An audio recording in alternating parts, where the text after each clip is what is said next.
The receptionist smiled when I walked in. Not polite, not professional, recognizing, like I was late to something I didn't remember agreeing to. "Good morning," she said, already typing. Before I gave my name, before I spoke, before I even reached the desk. Her fingers stopped, midair. Then, "Right on time, Mr. Calder." Something inside me shifted. Not a thought, not a reaction, a correction. "Sorry?" I said.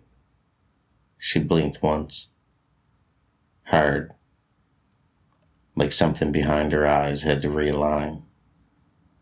Then her smile came back. Softer. Safer. False. "My mistake," she said. "Have a seat." I sat. Because of course I did. There were 3 others in the waiting room. An old man turning the same page of a magazine over and over and over. A woman staring at the wall like it was in mid-sentence. And a kid watching me.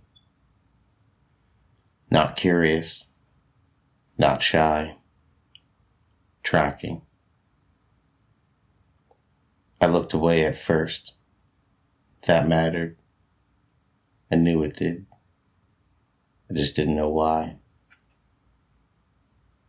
Time passed. Or didn't.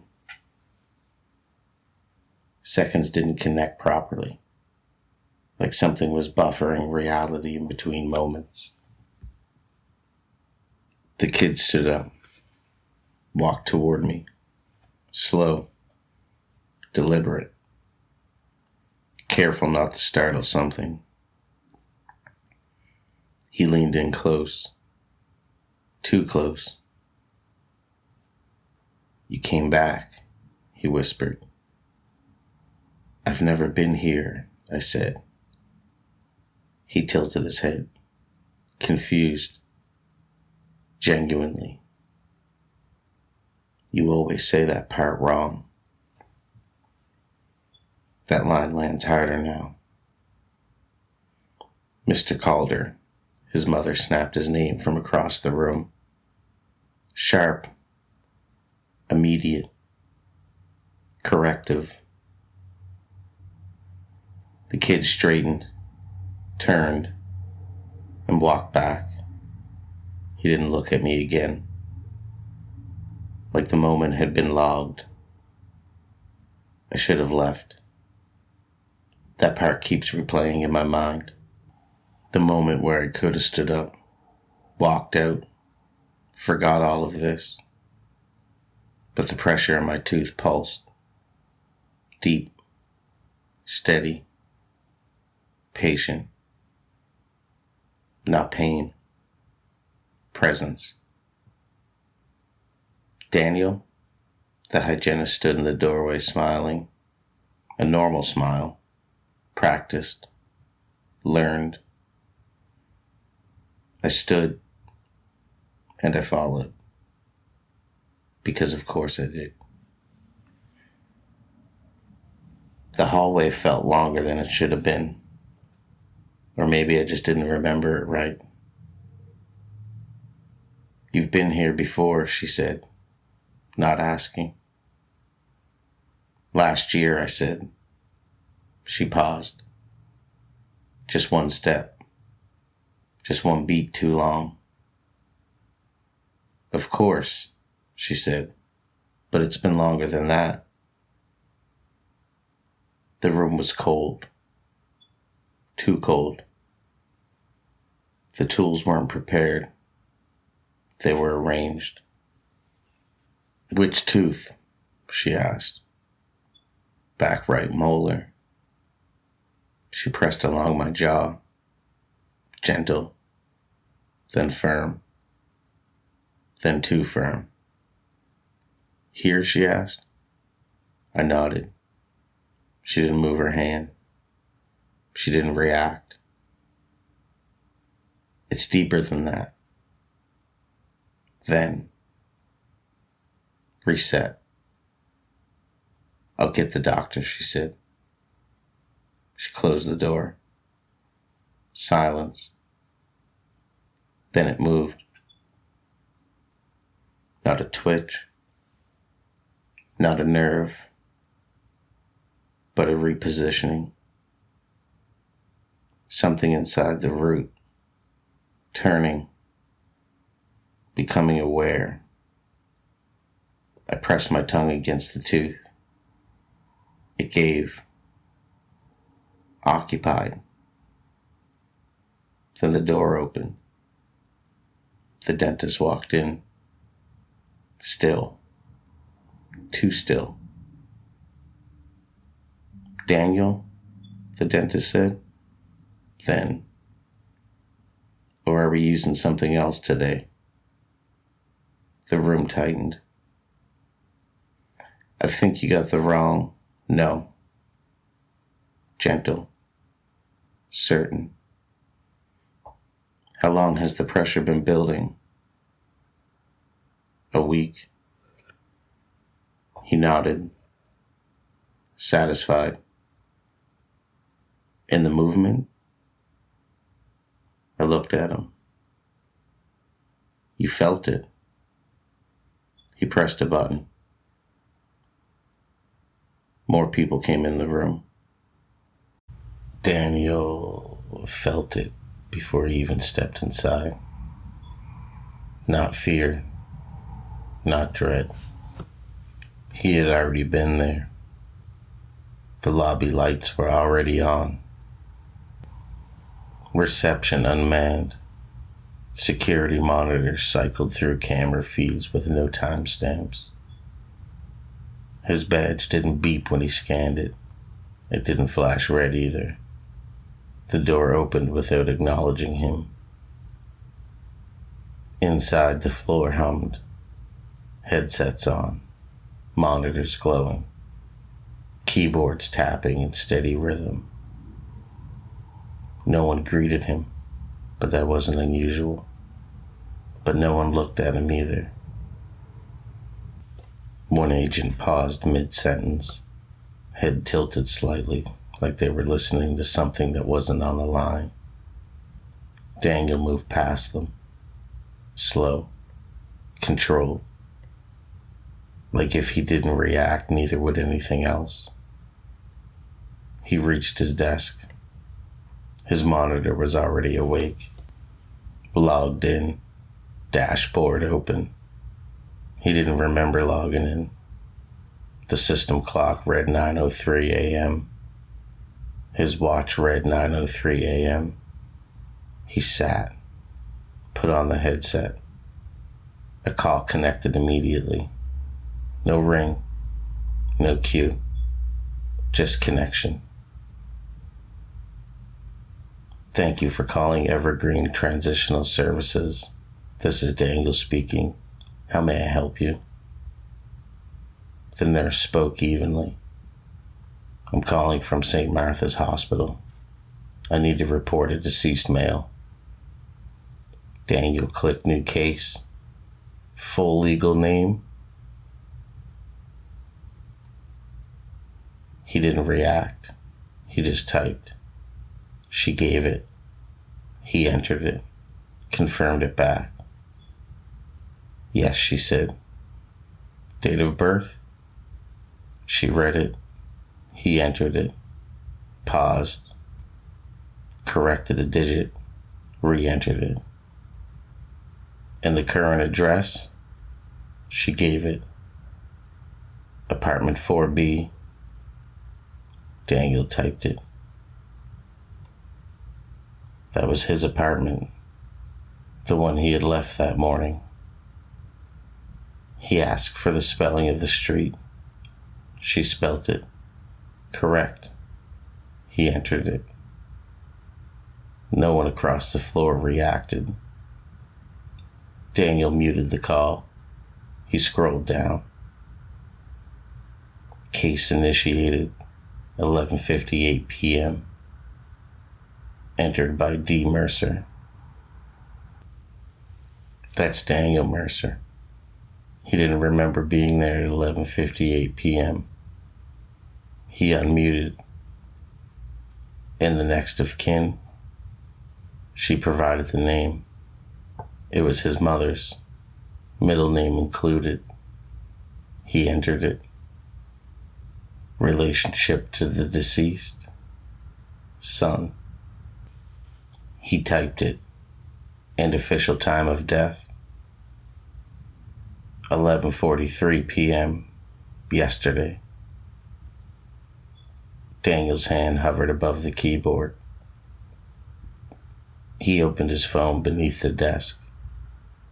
No activity after 11:12 p.m.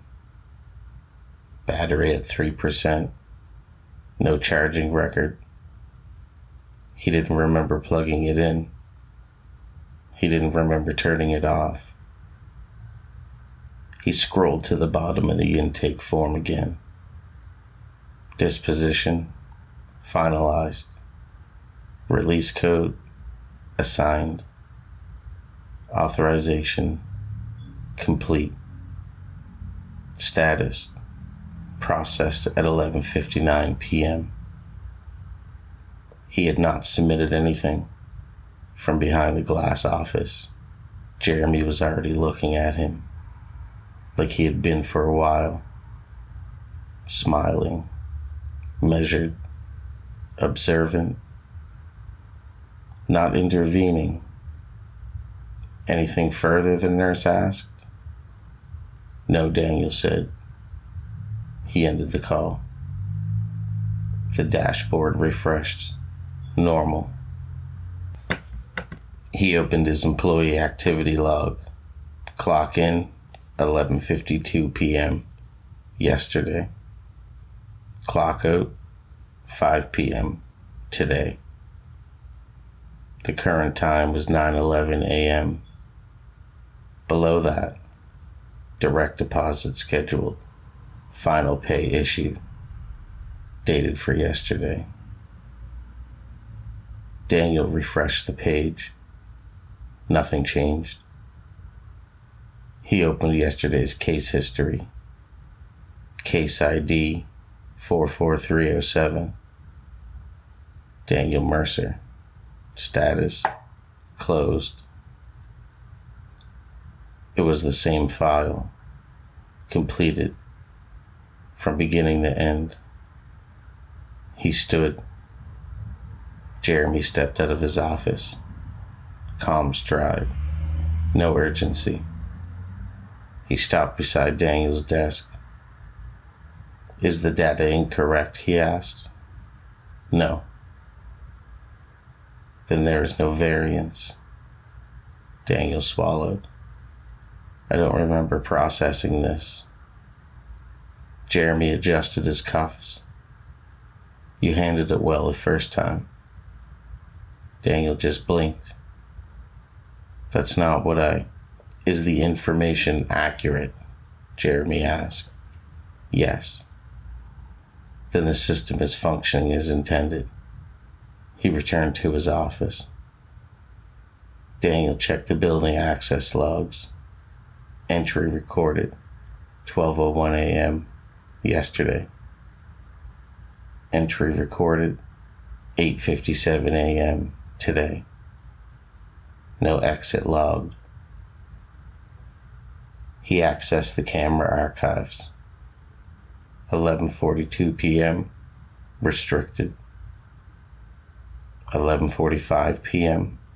restricted. His headset chimed. Incoming call. He ignored it. It chimed again. From the glass office, Jeremy looked up at him. Smile returning. Controlled. Expectant. Daniel answered the phone. Thank you for calling Evergreen Transitional Services. This is Daniel speaking. How may I help you? I need to report a deceased male, the nurse said. Daniel clicked new case. Full legal name.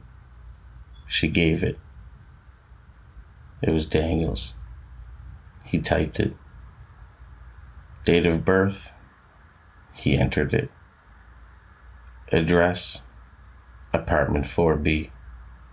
Entered. Next of kin. His mother. Relationship. Son. He entered all the information. The lower half of the intake auto-populated instantly. Disposition finalized. Authorization complete. Status closed. Yesterday's date. He did not touch the submit button. Jeremy stepped out again. Is there a delay? He asked. No, Daniel replied. He ended the call, refreshed the case. It now read, completed, 5 p.m. today. Current time was 9:23 a.m. And for a moment the timestamp flickered. 9:23 a.m. Then 5 p.m. Then a stable 5 p.m. Daniel walked over to Jeremy's office. Actually, Jeremy, I think there is an error. Is the data inaccurate? No. Then there is no error.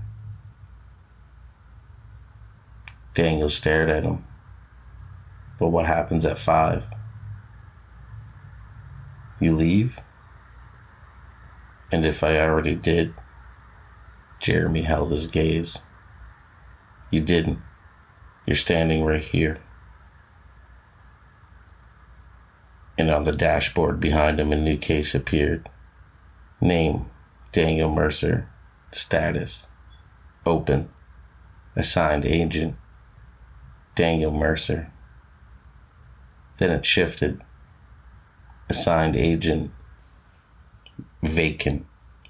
Then again, assigned agent, Daniel Mercer. Jeremy nodded toward the screen. This one's yours. Daniel returned to his desk, sat down, and put on the headset. The call connected instantly. I'm calling from St. Martha's. Full legal name? Daniel asked. He typed as she spoke, professional and measured. Across the floor, voices in perfect rhythm, same questions, same answers, over and over and over. Daniel paused, just for a second. Has anyone reported this already? He asked. Silence. Then quickly, yes. You did. The dashboard refreshed. Case status in progress. Assigned agent, Daniel Mercer. Then one more line appeared underneath it. Queue position 1. The next call connected immediately.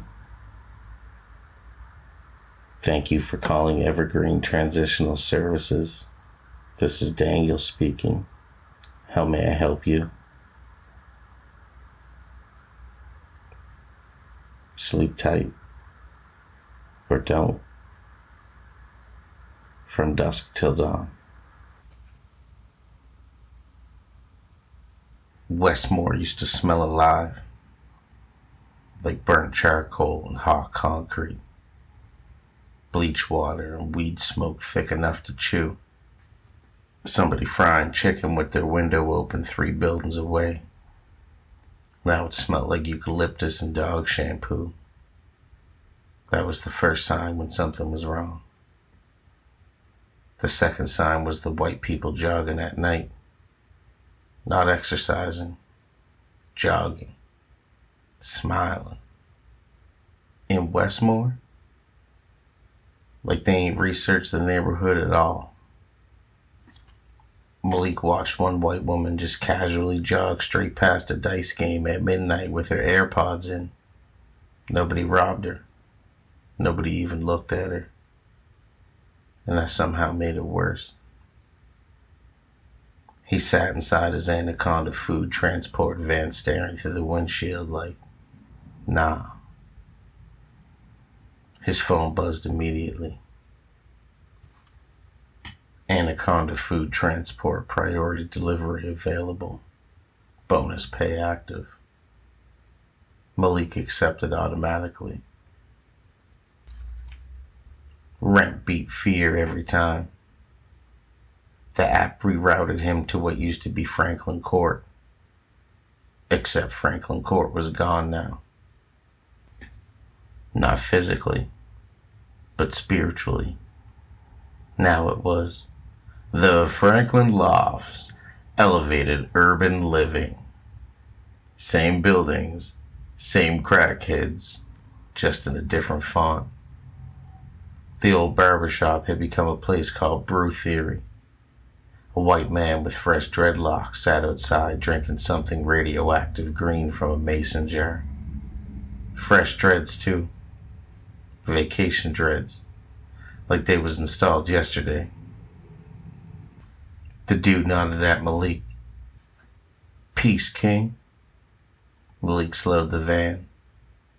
Dog, you built like a software update. The man blinked slowly. Malik drove off before the reply loaded.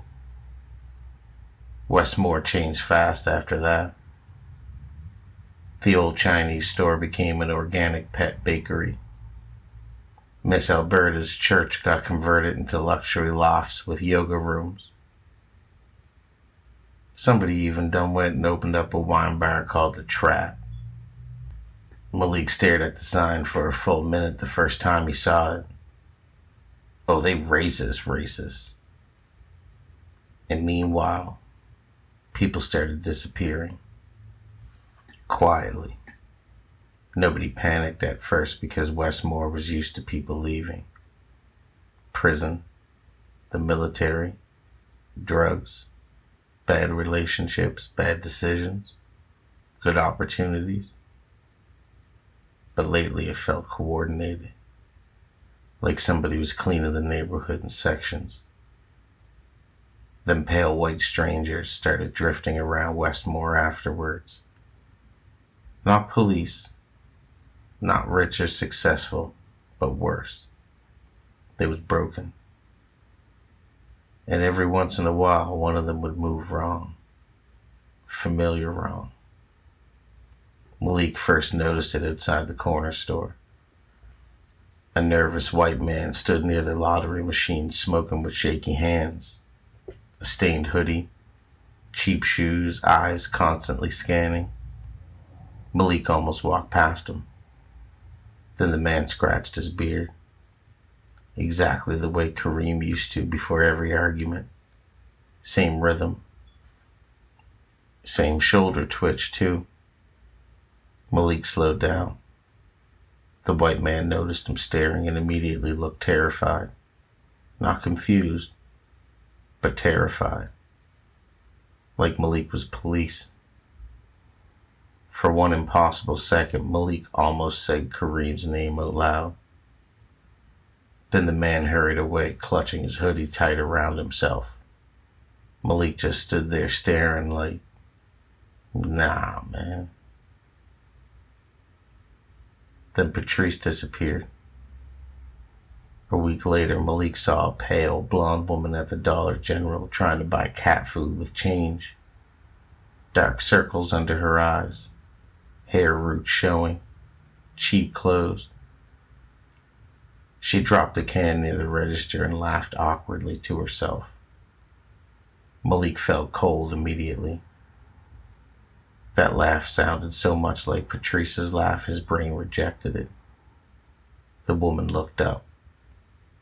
The second she noticed recognition forming on Malik's face, panic flooded on hers.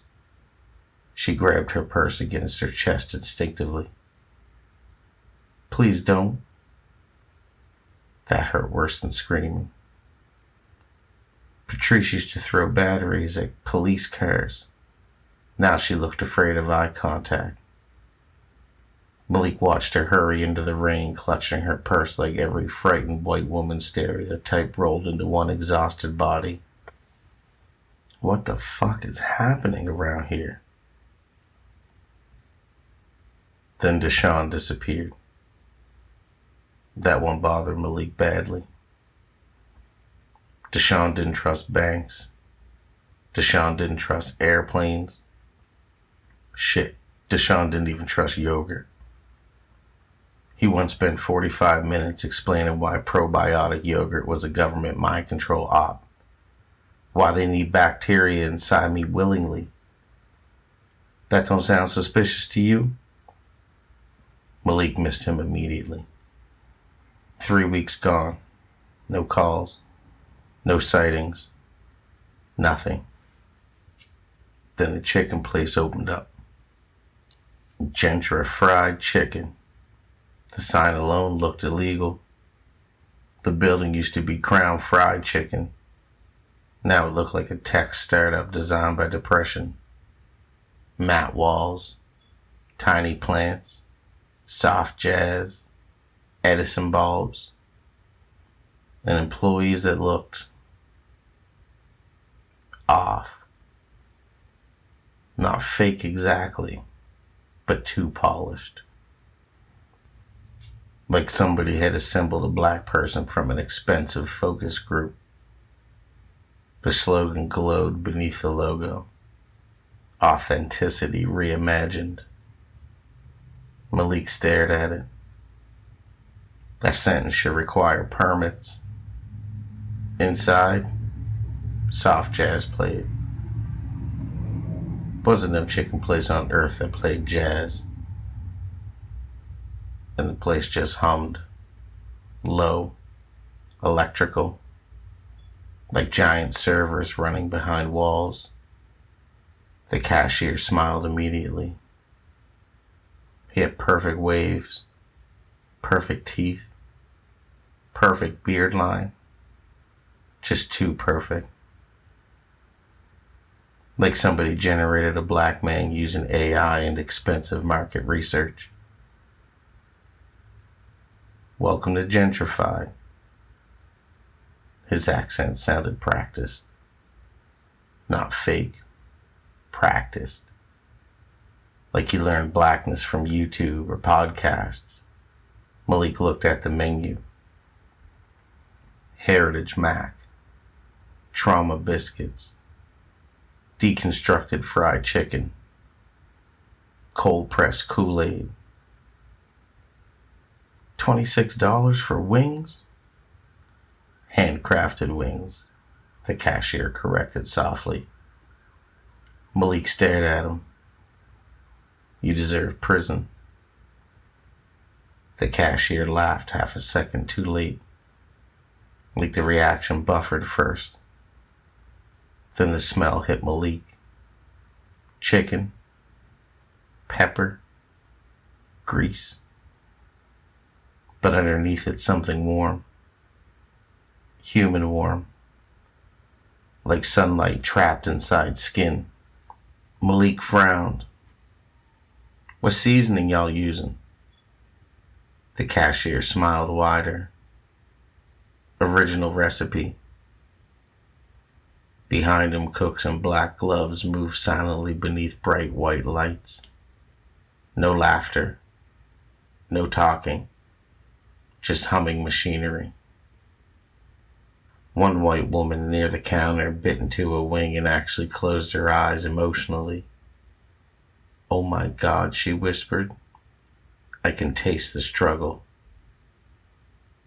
Malik immediately walked out after that. But then the whole city got obsessed. Mostly rich white people.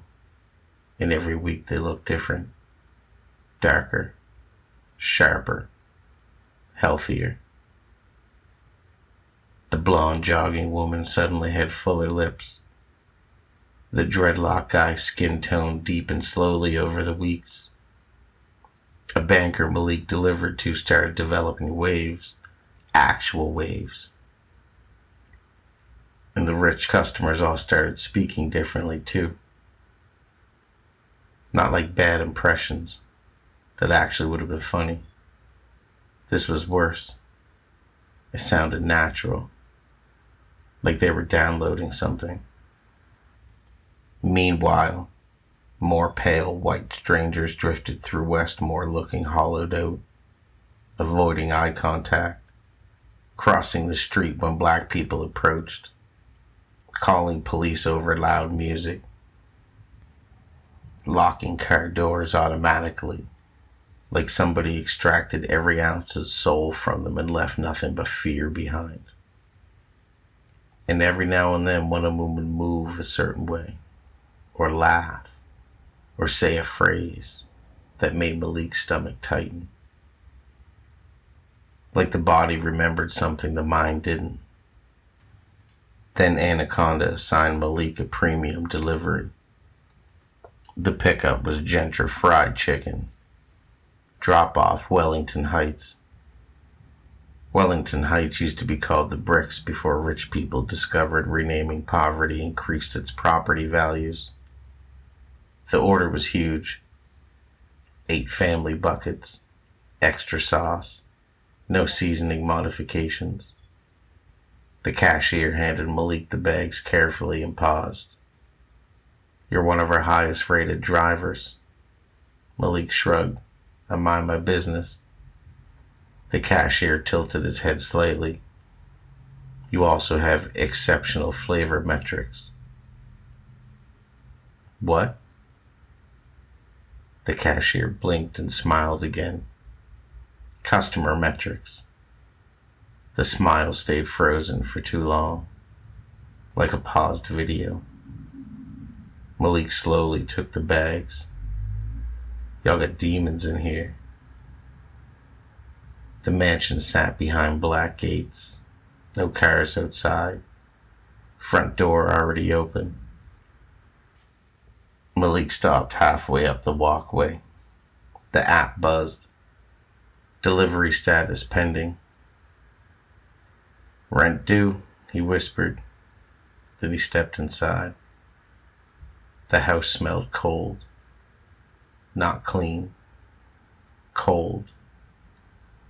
White marble floors. White furniture. White flowers. Everything looked staged, like wealthy aliens trying to imitate human life. Then he heard voices upstairs, practicing. "Too urban." "No, relax your jaw." Another voice. "Yo, that's crazy." Then another voice answered. "Nah, that dialect outdated." Malik stared up the stairs slowly. "What the fuck?" he whispered to himself. The laughter followed. Artificial laughter. Like people learning emotions from television. He turned toward the hallway. Photographs lined the walls. Vacations. Graduations. Cookouts. Every white family in the picture looked strangely darker than normal. Glossy almost. Like bronzed versions of themselves. Malik stopped breathing.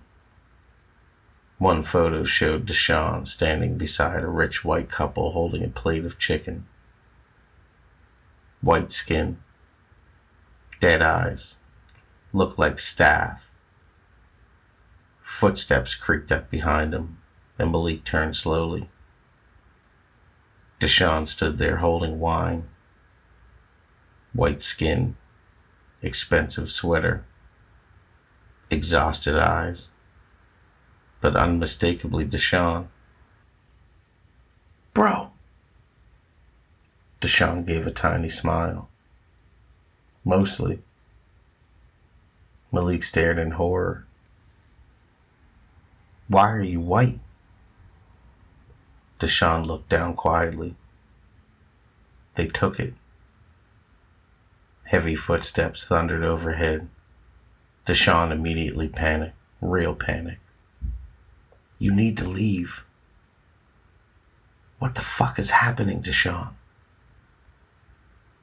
Deshawn swallowed hard. They figured out it was in there. All the shit people wanted. Another voice upstairs yelled, Is the food here? Deshawn flinched. They drain it from us. Malik stared. Drain what? Deshawn looked at him dead in the eyes. Everything. Confidence, rhythm, aging, joy, our presence. Malik looked slowly down at the chicken bags. Deshawn nodded weakly. They inject it. They rub it into their skin. And the leftovers go inside the chicken. Malik felt sick instantly. The fuck you mean they go into the chicken? Deshawn looked toward the kitchen. They say it tastes authentic. Then Malik smelled it again. Fresh, hot, and close. Deshawn grabbed his wrist hard. Don't you go into that kitchen. Which obviously guaranteed Malik was going into that kitchen. The humming got louder. It was industrial now. Mechanical. Alive. The kitchen door swung open. Malik froze. Massive chrome fryers bubbled against the walls. Pipes crawled across the ceiling. Machines pumped thick, dark liquid through clear tubes. Heavy. Glossy. Alive looking. The room looked less like a laboratory and more like a horrifyingly efficient restaurant. Containers lined the walls. Melanin Reserve. Premium Athletic Batch. Southern Soul Concentrate. One chef dipped a spoon into the vat thoughtfully. Excellent depth, he murmured. Nearby, pale, white former Westmore resident sat connected to extraction machines. Gray eyes, blank faces, drained. Thin tubes ran from their arms directly into seasoning tanks. A white woman in a chef coat approached calmly. Tonight's focus group showed emotional responses increased 37%. She smiled warmly. Consumers described the flavor as nostalgic. Malik stared at the bubbling vats and then understood. The chicken wasn't underseasoned. The melanin was the seasoning. Nobody panicked. An older white chef adjusted his gloves calmly. Well, he sighed. I suppose he knows now. Another chef studied Malik carefully and then smiled slowly. Oh. West African retention. He checked the tablet. High stress adaptation. Another whispered, natural comedic timing. The head chef looked genuinely impressed. My God. Malik backed away slowly. Then he noticed papers sitting on the steel counter. His Anaconda employee file. His photo. His address. Underneath, genetic flavor index, elite. Projected yield, 18 years minimum extraction. Then his phone buzzed. Order status delivered. Driver status reassigned. Flavor profile approved. Footsteps approached behind him. Malik turned slowly. A new Anaconda driver walked into the kitchen wearing Malik's exact uniform. Same beard, same height, same tired delivery driver smile. But it wasn't Malik. But it was close enough.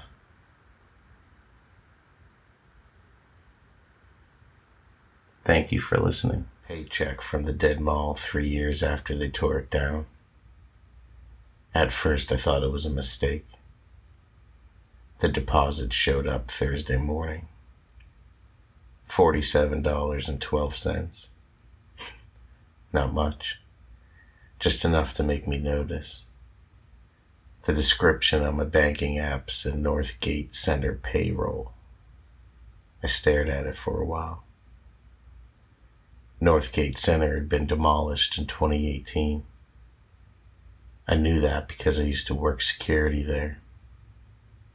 I watched the wrecking crews tear down the food court. I watched them knock over the old movie theater. I watched them reduce the entire place to a field of concrete dust. There wasn't much left now.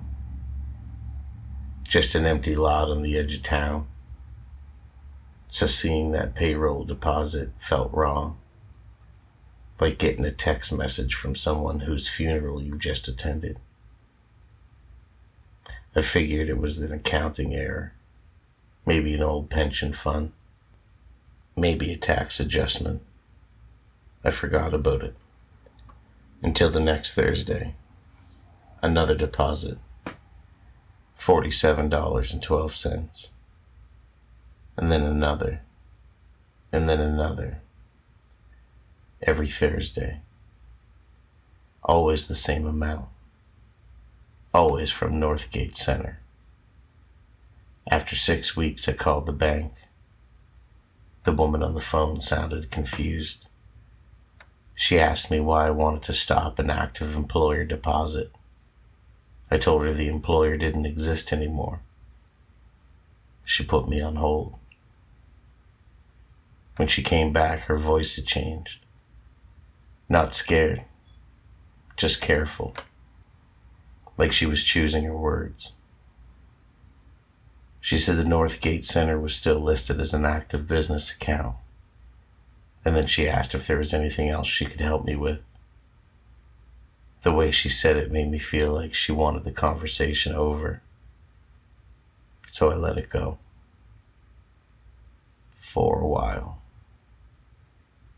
Then one Thursday night my phone rang, and it was an unknown number. I almost ignored it. I wish I had. The voice on the other end was an older woman. Calm. Very professional. The kind of voice you don't hear in doctor's offices. Mr. Mercer? Yeah. We noticed you missed several scheduled shifts. I laughed. I actually laughed. I thought it was a prank. What shift? There was a pause, and papers rustling. Then she said Northgate Security, Thursday evenings, midnight till 6. The laughter died immediately. I hung up. A few seconds later, the phone rang again. It was the same number. I answered. Nobody spoke, but I could hear something faint. Very faint. Mall music. The kind they used to play over the speakers. Soft instrumental versions of old songs. And then the line disconnected. I didn't sleep much that night. The next morning I drove to the lot. I don't know why. Curiosity, maybe. The site was exactly how I remembered it. chain link fencing, construction weeds, broken pavement, nothing else. No mall, no buildings, no lights. I stood there for 10 minutes feeling stupid, and then I left. That should have been the end of it. Instead, Thursday came again. Another deposit. Another phone call. This time it was a voicemail. Security report to the east entrance. And that was it. No greeting. No explanation. Just that. The east entrance. The thing that bothered me was I knew exactly which entrance they meant. For years I had walked that route. I knew every hallway, every maintenance door, every blind spot teenagers used to hide in. Part of me wondered, what if somebody was inside the property? What if someone was using the old underground utility tunnels? Northgate had plenty of them. I knew because I'd spent half my career chasing leaks down there. So the following Thursday I went back, just before midnight. The lot looked empty. The sky was overcast. No moon, no stars, just darkness. I parked near the fence. I got out. I started walking. Then I saw the lights. At first I thought they were reflections. Then I realized they were coming from somewhere below the ground. Soft yellow light, moving. I followed it. Near the center of the lot I found something that I had never noticed before. A service door, half buried in the concrete. The kind of door that should have led to maintenance tunnels. It was standing open. Light spilled out from the inside, and I could hear music. The same music from the phone call. My stomach dropped. I should have left. Any sane person would have. Instead, I walked inside. The stairwell looked familiar. Too familiar. The paint, the handrails, the smell. Everything matched Northgate exactly. 20 steps down the stairs and I reached another door. I pushed it open and I stepped into the mall. Not ruins, not a memory. The mall. It was perfect. Every store, every sign, every bench. Everything exactly as it had been the year before demolition. People walked the corridors. Employees worked cash registers. Shoppers carried bags. Children ran through the halls. Nobody looked surprised to see me. The smell hit me next. Pretzels, coffee, cleaning chemicals. It felt real, too real. I walked for nearly an hour. Nobody questioned me. Nobody stopped. Then I saw someone I recognized. His name was Dean Whitmore. He worked maintenance. Heart attack. Dead for almost 8 years. I attended his funeral. Now he was replacing the ceiling tiles near the old arcade. I froze. Dean looked down. He smiled. Evening. Like nothing was wrong. Like nothing had happened. I turned and walked away fast. I wanted out. I found the stairwell. I found the service door. I opened it and I stepped into another corridor. Not outside, but back inside the mall. I tried again. Same thing. Different hallway. Every exit led back into the building. Every door, every emergency staircase, every loading dock. The mall simply refused to let me leave. That's when I started noticing something else. The people. Not all of them were dead. Some were, I knew that. But others looked familiar in a different way. People from missing person posters. Faces I've seen on the local news. Faces that had simply vanished. Some looked confused. Some looked exhausted. Most just kept shopping, like they were sleepwalking. I eventually found security, or what passed for security. The woman inside the old office, gray blazer, short black hair, and a name tag that said Marjorie.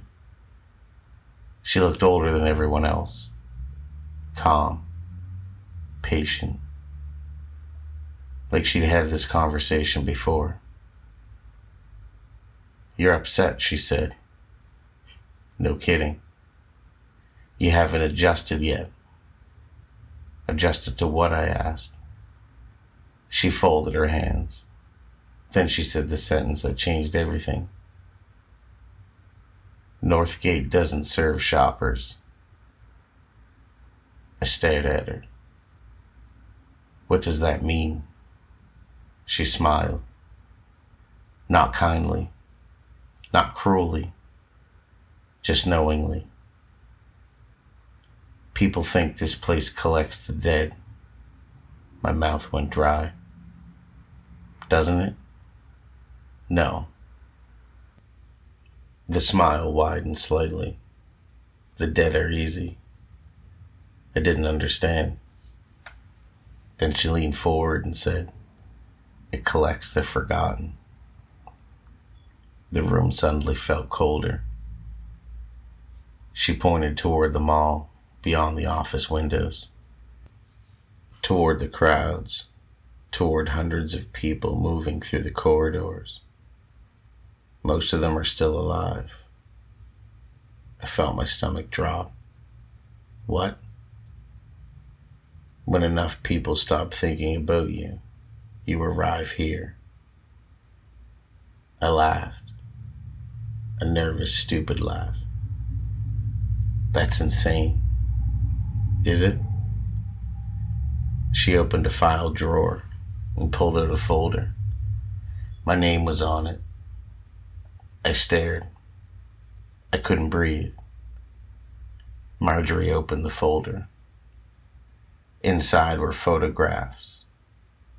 My co-workers, my neighbors, my ex-wife, my brother, my parents. Every photo had notes attached, dates, comments, memories. One by one they became shorter, smaller, less detailed, until eventually there was almost nothing. A single sentence from my brother, a Christmas card, an old social media post, then blank pages.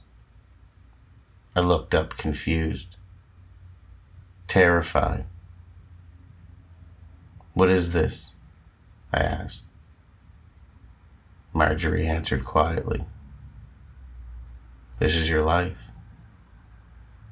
I felt sick. "My life?"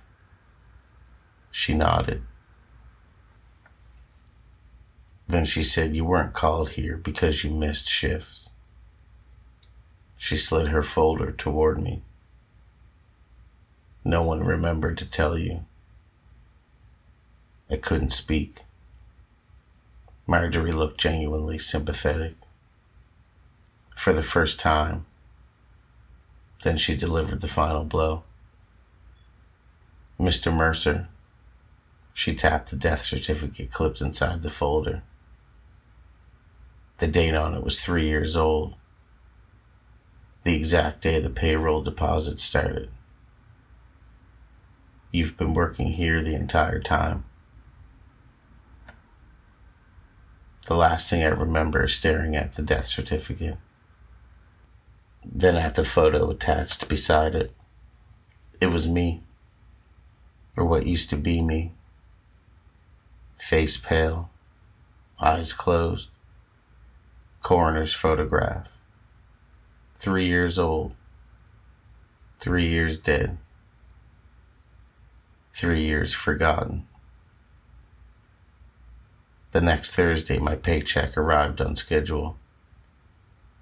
$47.12. And tonight, in about 20 minutes, my shift starts again. The strange thing isn't that the mall is there. The strange thing is that every week it keeps getting bigger. And every week there are more people inside. People who don't know that they've arrived yet. People who still think they're going home. Just like I did.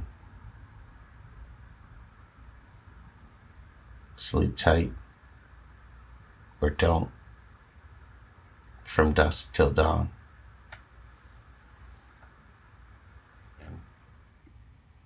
The risk analyst under the table covered her mouth with both hands. Victor looked directly toward her hiding place. Not because he saw her, because he heard her. Then the tape cut. I pulled away from the screen for a while. I told myself that was all fake.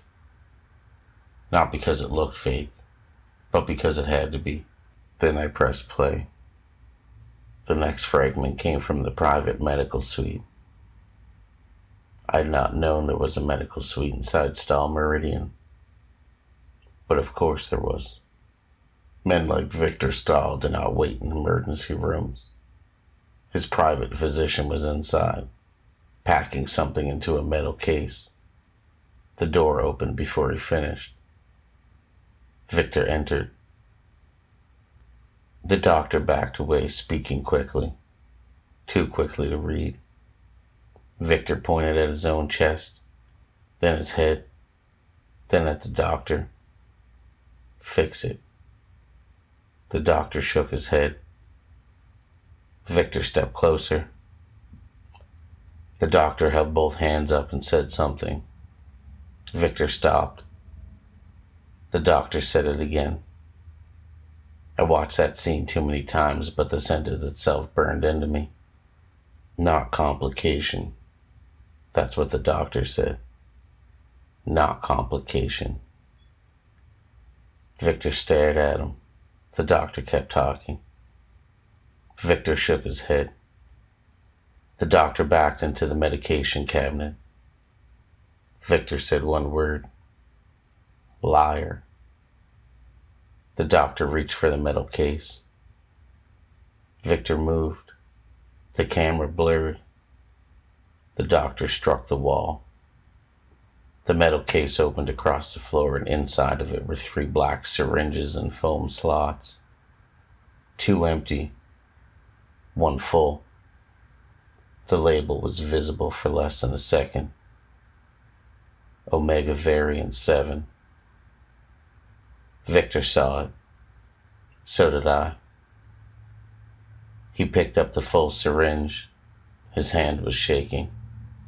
Not from weakness, but from restraint. The doctor tried to crawl away. For a moment, the man that Victor used to be returned. The billionaire who believed money could solve any problem. Then that man disappeared. Victor placed the syringe into his jacket pocket. He went to the doctor, and the tape cut before the worst of it. That was mercy. Or editing. I still don't know which.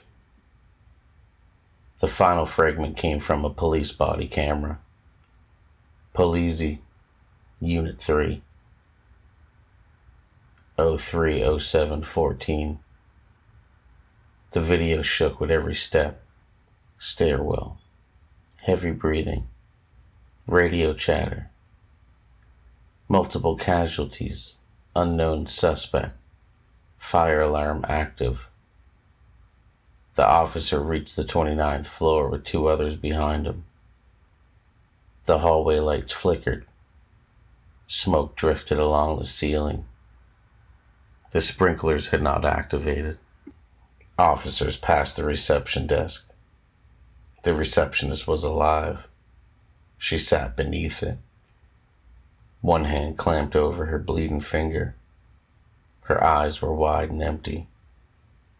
She pointed toward the boardroom. The main corridor was painted in blood. Marked. The officer stepped into the boardroom. I wish he had not. Victor Stahl was kneeling in the center of the room, bodies around him. Not all dead. That was the worst part. Some moved. Some breathed. Softly. Carefully. As if pain knew not to make too much noise. Victor's back faced the camera. His jacket was gone. His white shirt was red-black and torn at the shoulders. His hands rested on his knees. He was completely still. The officer said, "Herr Stahl?" Victor didn't move. The officer stepped closer. Victor spoke. The body camera caught it clearly. "Please leave." His voice was almost normal. Hoarse, but normal. The officer ordered him to raise his hands. Victor obeyed, slowly. Hands open, blood dripping from his fingers. The officer stepped closer again. Victor turned his head slightly. "Do not come any closer." The officer came closer. Because that's what officers do when they believe the world still has rules. Victor turned. His eyes reflected the flashlight. Not red, not glowing, but black. Wrong black. Like the pupils had opened up too far and found no bottom. His mouth trembled. He looked ashamed. "I'm trying," Victor said. The officer froze. "I'm trying not to hurt anyone else." Nobody spoke. Then someone behind the officer slipped on the blood. A boot sliding. A breath catching. Small sounds. Victor's eyes snapped toward them. Gunfire exploded white across the frame. Once. Twice. 3 times. Victor fell backward. For 1 second I thought they had killed him. Then he sat up. Not like a wounded man. Like somebody interrupted. The tape broke into static. When the picture returned, the body camera was on the floor, sideways. The officer lay beside it, staring into the lens, alive, blinking, but unable to move. Behind him, the corridor burned. Through the smoke, Victor walked past slowly. Barefoot now. No panic. No rage. He carried the metal case from the medical suite, and at the far end of the hall, 2 men in dark clothing appeared. Not police. Not fire. Not Stahl security. They wore no insignia. Victor stopped. For the first time on the tape, he looked afraid. The men did not approach him. They simply watched. One of them raised his hand. A gesture. Calm down. Victor's shoulders dropped. The fight left him. Not defeated, but recognized. One man had placed a black coat around his shoulders. The other took the metal case. Then all three disappeared into the smoke. The officer on the floor whispered something. Was his Daz? What is that? Then the fire bloomed white across the frame. The tape ended. I didn't move for a long time. The screen went blue. The VCR clicked. Rain slid down the window like something dragging its fingers over glass. By morning, the horror had changed shape. At first, I saw a massacre. Then I saw a sick man losing control. Then I saw a procedure. Not by Victor. Around him. The cameras had cut at the right moments. The worst angles were missing. The evidence I needed was included. The evidence that would have been undeniable was not. Whoever sent the tape had not given me the truth. They had given me a trail. Omega. The symbol on the cassette. The label on the syringe.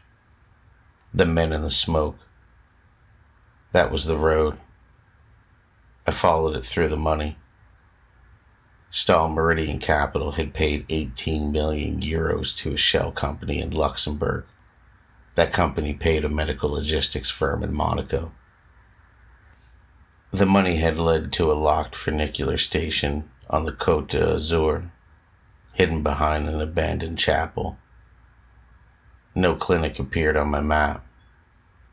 One leaked invoice gave me the word member, not patient. They were members. Annual membership renewal, 7 million euros. Non-refundable. Subject to review. The story became too large for one article. Too strange. My editor stopped looking angry and started looking afraid.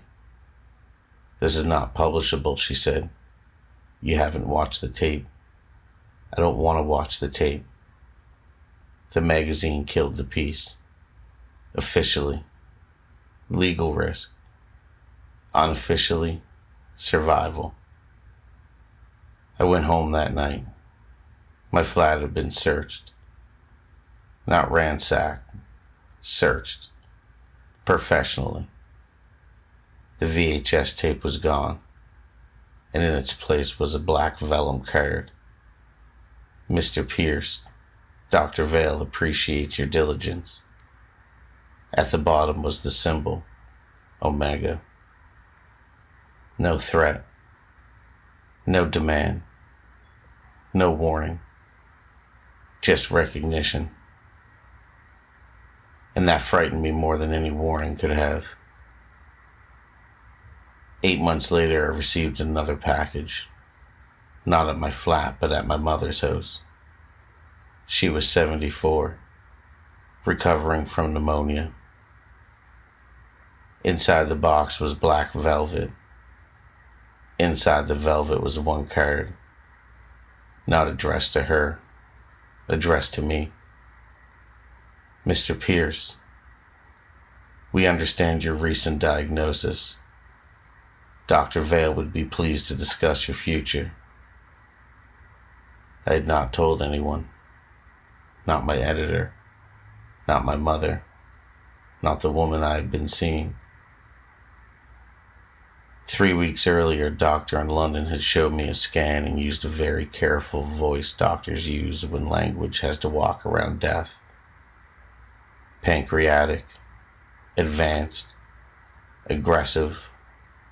Months, not years.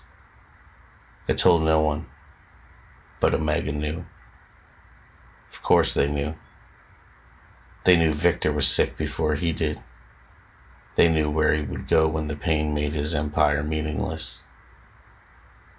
They knew what he would pay. And when he became it too quickly, too publicly, too hungrily, they revised protocol. They didn't fail. They cleaned the floor. They buried the evidence. They wrote a better story. They waited. The black card is beside me now. I keep thinking about Victor Stahl in that washroom, staring at the broken pieces of himself. What did you do to me? And I keep thinking about the one thing no report had ever mentioned. Before the fire filled the hall, before Victor disappeared into the smoke with the men who had came to collect him, he looked directly into the fallen camera. Not the officer, not the fire, at the lens, at me. His mouth moved. I missed it the first dozen times. Then I slowed the tape down, frame by frame. He said 2 words. Not help me, not run, not sorry.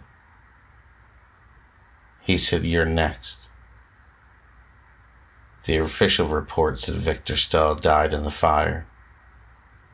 There is no grave. No body was ever released. No death certificate was ever found. His fortune moved through trusts whose beneficiaries cannot be named. And every year on the anniversary of the incident, 7 million euros leaves one of those trusts and disappears into a Luxembourg company with no employees. Membership renewal. Non-refundable. Subject to review. So no, Victor Stahl did not go mad. He did not lose everything. He did not die in that tower. He was corrected. He was collected. And somewhere above the Mediterranean, behind white stone glass walls with no mirrors and doors that only opened for people wealthy enough to be afraid of death,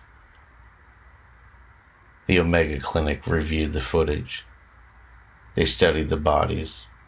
They adjusted the formulas. They retired Variant 7. And in every internal document I have recovered, that night was never called a massacre. It was never called a tragedy. It was never called a failure. Only an incident. The Stahl Incident. My flight leaves for Nice tomorrow morning. I have not decided whether I'm going to expose them or ask them to save me. But I know this.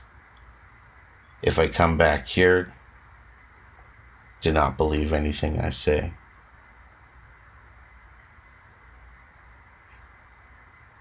Sleep tight. Or don't. From dusk till dawn.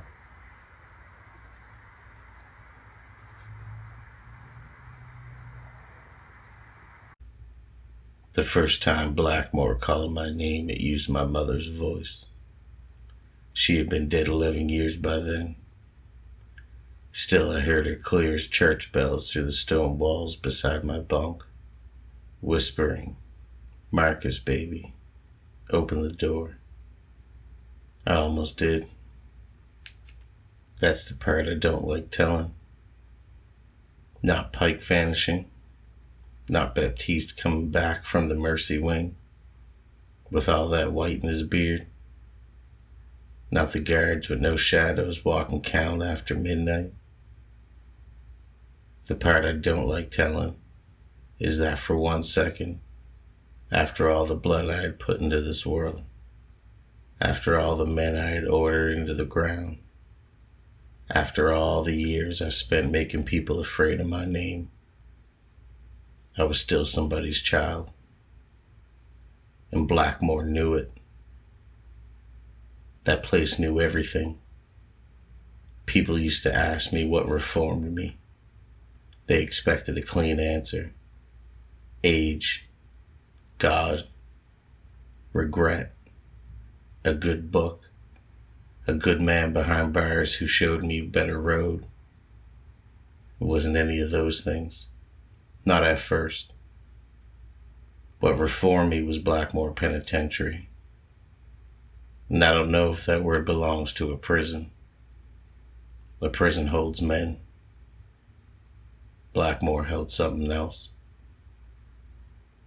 I was not young when they sent me there. That matters. A young man can say he didn't know how far the road went. He can say ain't nobody taught him the difference between fear and respect. I had no such excuse. I was old enough to know better and mean enough to not care. By then my name had weight. Marcus Kane did not need to raise his voice in most rooms. Men knew what came behind it. I'd been a stick-up kid, then a collector, then a man who sent collectors. I'd watched boys become men, and men become pictures on funeral cards. That was the life I built, not fell into. Built, brick by brick, order by order, name by name. And because I didn't always pull the trigger myself, I told myself I was different from the ones who did. I told myself giving the word was cleaner than doing the work. Blackmoor corrected me on that, and it didn't correct me gently. I came in with two men, Darnell Pike and Leon Baptiste. Pike wasn't always in a suit of skin, younger than me by about 20 years, all teeth and shoulders, always grinning like trouble owed him money. He had more nerve than wisdom, and back then I mistook that for a promise. Pike wanted to be known, wanted a name that walked ahead of him the way mine did. Baptiste was the opposite. He didn't waste words. He had hands like hammers and eyes that never stopped counting exits. Pike was the mouth. Baptiste was the hand. I was the word. And how we came into Blackmoor. 3 men in chains on a prison bus, riding through the rain thick enough to turn the windows gray. The bus climbed for a long time. I remember that. Blackmoor sat above the road on a hill of black stone and dead grass, all towers and narrow windows, like somebody had carved a church out of a cliff and then decided God didn't need it anymore. Most prisons announce themselves before you enter.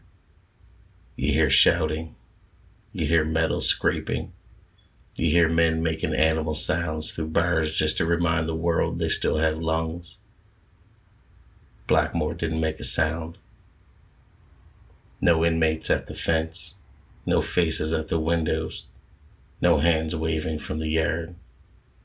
Just rain sliding down the walls and a bell somewhere inside, slow and deep. Pike leaned across the aisle, chains clinking at his wrists. "This is it," he said. "This is the joint everyone's whispering about?"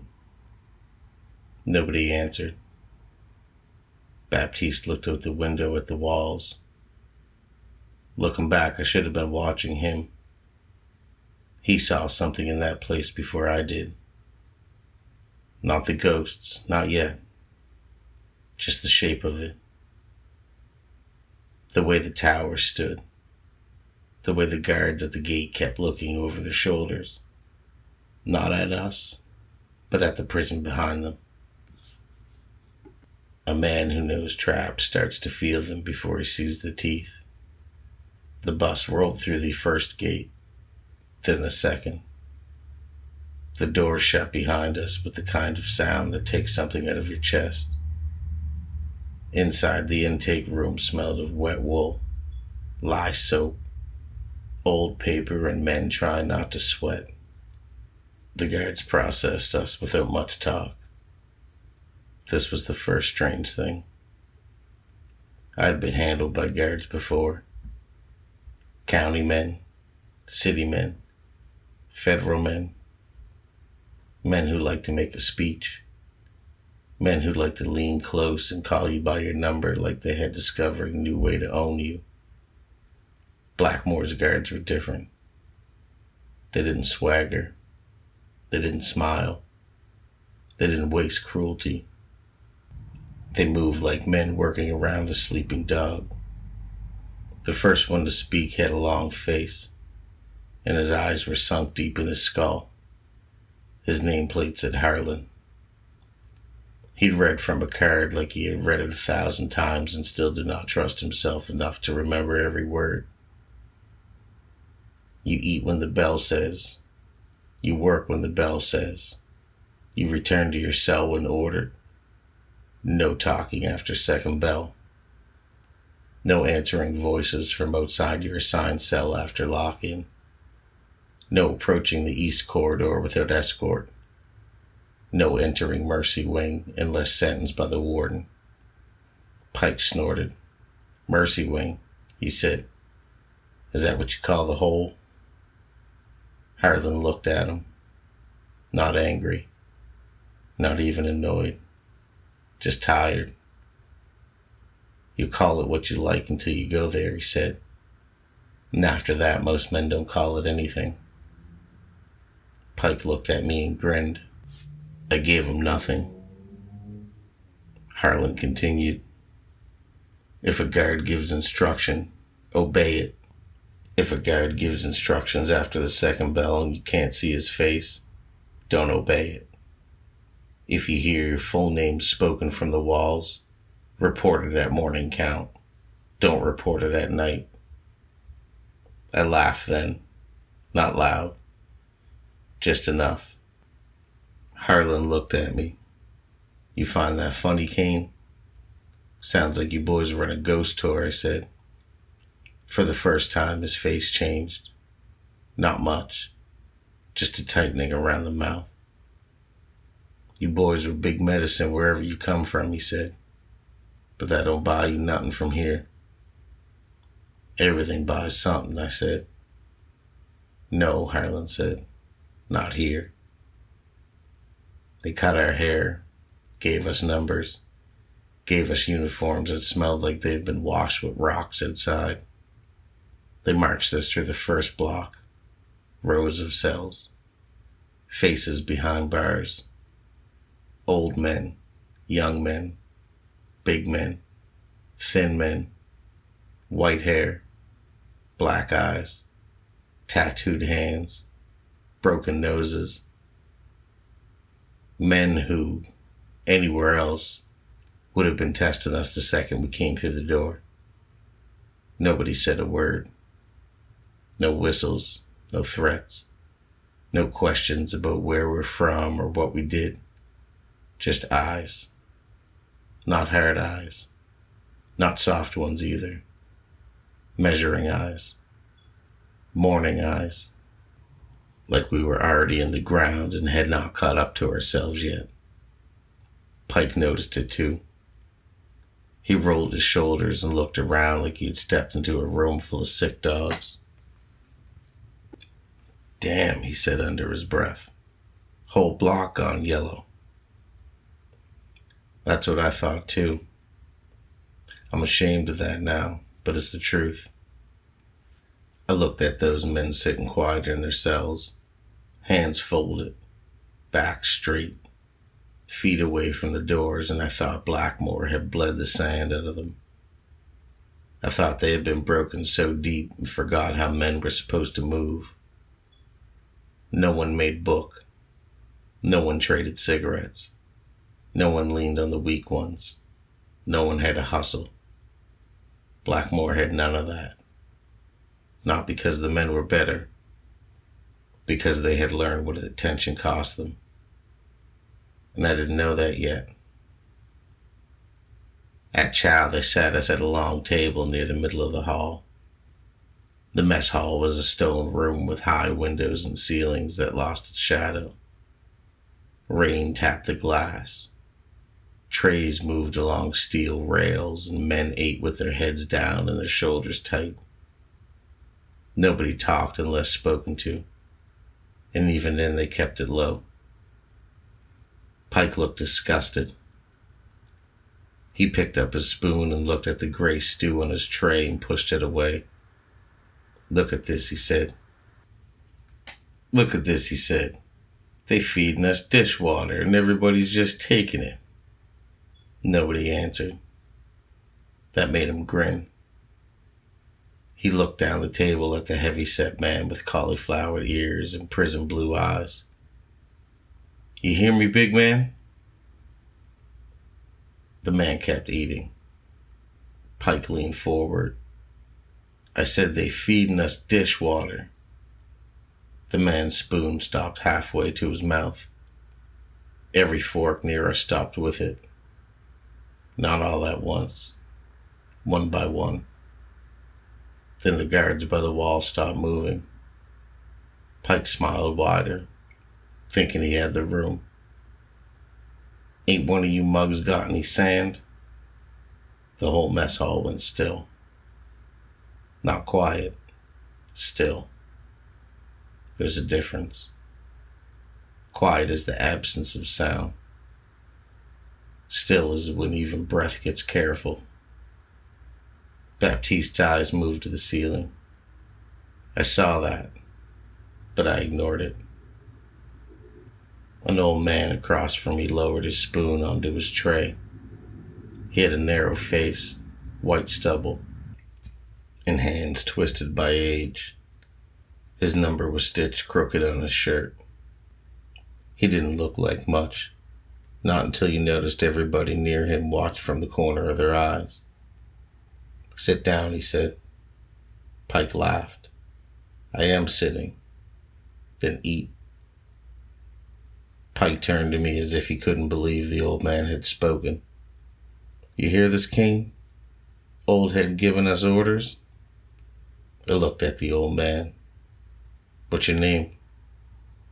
He said, Booker. Booker what? He shook his head. First names are enough in here. Pike laughed again. Scared of your own name? Booker looked at him. Name's Carrie. I smiled. That sounded like fear to me. I had spent my life making my name Carrie. That's right, I said. Booker held my eyes. You got a loud name, Kane. Loud enough. Loud names don't last here. Pike slapped the table once. Hard. The sound cracked across the wall. Every face turned upwards. Not toward Pike. Upward. The guards did it too. That should have told me something.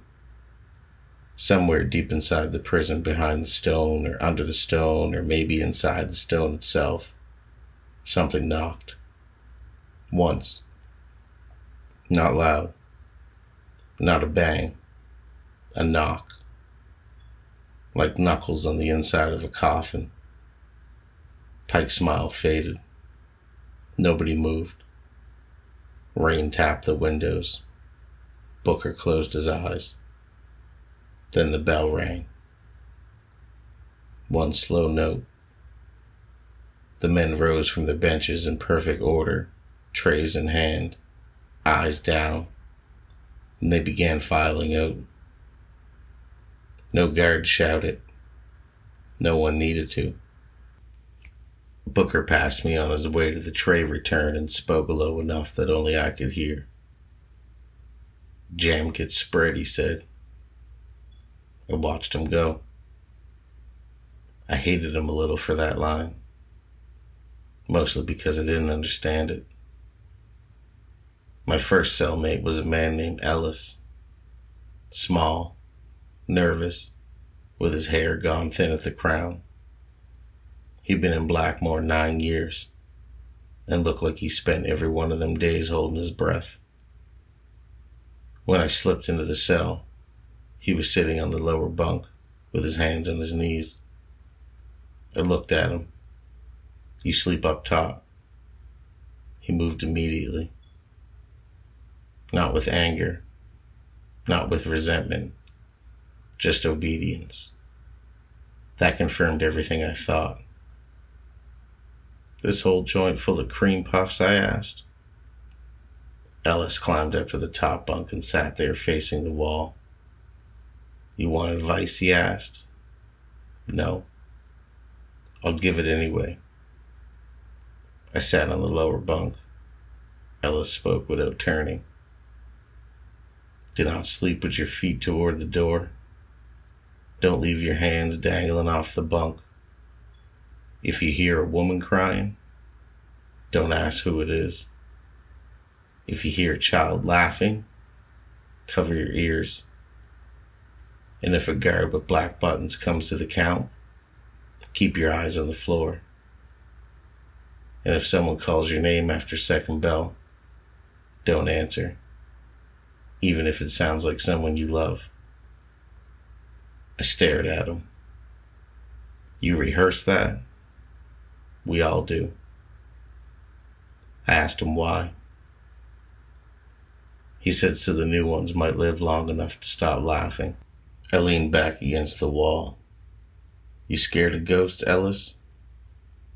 He turned, and his face was plain, but his eyes were not. No, he said. Ghosts are easy. Ghosts just want you to know that they died. What does Blackmoor want? Ellis looked toward the cell door. Lights in the corridor hummed. It wants you to know why. That night I lay awake under a thin blanket while prison settled around me. Blackmoor did not sleep the way other prisons did. Other prisons breathed in shouts and coughs and curses. Men talking in dreams, pipes knocking, guards laughing somewhere far away, radios low in offices, somebody crying where he thought no one could hear. Blackmoor had none of that. After the second bell, silence dropped through the place so hard it felt like it was locked in with us. I listened to Ellis breathing above me, slow, measured, like he was pretending to sleep for something might check. Sometime near the middle of the night, boots came down the tier. Slow boots, wet boots. Step, step, step. I opened my eyes. A guard passed the bars. He wore the old style uniforms. Dark jacket, high collar, cap low over his eyes. Buttons were black as beetles. His face was turned away. I watched him pass. No shadow followed him. At the time, I told myself the lights were bad. Old prison, bad wiring, tired eyes. A man can explain almost anything when his pride depends on it. The boot stopped outside my cell. I kept my eyes on the ceiling. The guard didn't speak, but the air changed. And that's the only way I can say it. It got colder, yes, but cold's just a word. This was older than cold. The kind of chill stone keeps after it's been underground for 100 years. Then Ellis whispered from the top bunk. Eyes down. I didn't move. I was Marcus King. I had stood in the rooms with shotguns under tables. I had sat across from men who smiled while deciding whether to kill me. I had watched police turn over mattresses while my heart beat slow as a clock. I was not lowering my eyes for a guard with bad lighting. The food slot opened. A smell came through. Wet wool, mold, old dirt, and underneath it was something sweet and rotten. The guard whispered, Marcus Elijah Kane. I didn't know how he knew my middle name. Nobody used it. My mother had used it when she was angry or afraid. My daughter had seen it on paper once and laughed because she said Elijah sounded too soft for me. I hadn't heard it in years. Ellis breathed above me fast and shallow. The guard whispered again. Marcus Elijah Kane. My mouth opened. I didn't know what I meant to say. Maybe yeah. Maybe what? Maybe nothing at all. Ellis dropped from the top bunk and hit the floor hard, landing on his knees between me and the door. He pressed both of his hands over his mouth and shook his head at me. His eyes were wide enough to show white all around. The food slot closed. The boots moved on. By morning I had decided Ellis had set the whole thing up somehow. That's how stubborn I was. At breakfast, Pike looked tired. There were dark half moons under his eyes, and he kept digging one finger into his ear like water was trapped there. You hear that last night? He asked. Hear what? He glanced up at Baptiste and then away. Nothing. Baptiste stood beside us in line, tray in hand. He had not touched his food. You heard something? I said. Baptiste looked at the old east corridor in the far end of the hall. A chain was pulled across it. No guard stood there. No sign warned men away. It didn't need one. Every prisoner gave that corridor extra space without being told to. I heard roll call, Baptiste said. Pike forced a laugh. At night? Inside the wall? Pike looked at me wanting to laugh too. I did. That was another mistake. Old stones make noise, I said. This place is getting in your heads already. Baptiste looked at me for a long second. Then he nodded. Yeah, he said. Maybe. But he didn't mean it. Blackmoor kept men busy the old-fashioned way. Laundry, kitchen, boiler room, chapel cleaning, repairs.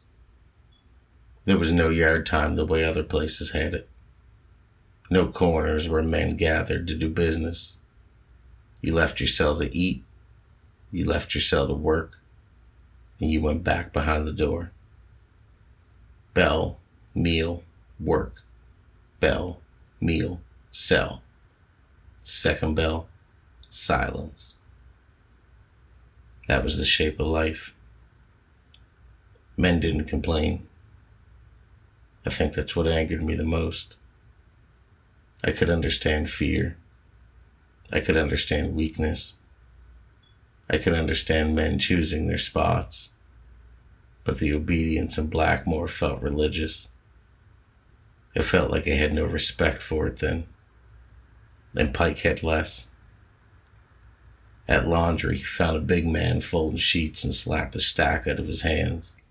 The sheets spread across the wet floor. Nobody moved. The big man looked at the sheets and then Pike and then at the ceiling. Pike stepped closer, picked them up. The guard on laundry duty crossed the room fast. Not to save the big man, to save Pike. Back in line, he said. Or what, screw? The guard's face went pale. Not with anger, with fear. He looked toward the narrow service hall behind the washing machines. The lights were off. Back in line, the guard said again, softer now. Pike laughed. You scared me of that hallway. All the washing machines stopped. All of them at once. Steam drifted toward us. From the dark service hall came the sound of someone dragging a key ring across the wall. Slow. Metal teeth kissing stone. Pike turned toward it. The grin left his face. A voice from the dark said, "Darn out, Pike." The guard shut his eyes. Baptiste stepped forward. "Pike," he said. "Leave it." Pike swallowed. Because he was Pike. Because the room was watching him, and his pride had no place to hide. He shouted into the dark, "Come get me then." Nothing answered. And that was worse. The machine started again. The guard grabbed Pike by the sleeve and pulled him so hard Pike almost stumbled. "You damn fool." Pike ripped his arm free. But he didn't go toward the dark hall. Not then. After that, things began to gather around him. Well, that's how it felt anyway. Not happen. Gather. At chow, nobody sat close to him. During work, nobody handed him tools directly. Men avoided saying his name. That made him louder. Loud men think silence is a stage. Pike thought Blackmoor had given him room to perform in. It gave him a rope. 3 nights after the laundry room, he woke the block screaming. I heard it through 2 tiers of stone. Not words at first, just animal noises. Then his voice cracked through. "Stop saying it. Stop saying it." Men stayed in their cells. No one called for a guard. And no guard came. Pike screamed until his voice went raw. In the morning, he sat across from me at breakfast with blood dried under one ear. "What happened?" I asked. He stared at his tray. "Nothing." "Don't lie to me." His eyes lifted. For 1 second, I saw the boy under all that mouth. The one I had pretended was a soldier because it served me. "It was call and roll," he said. "Who?" He shook his head. "It knew everybody." Baptiste sat down beside him. "What did it say?" Pike looked at him. "It called men who ain't here." The mess hall seemed to lean closer. Pike's voice dropped. "It called dead men. Men from home. Men I..." He stopped. I knew what he meant. Men he had hurt.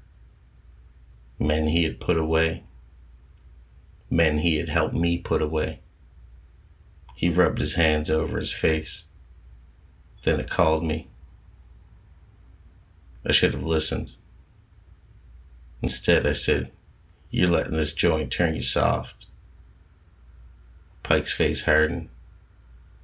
Grateful for anger, because anger was easier than fear. "Soft?" "You heard me."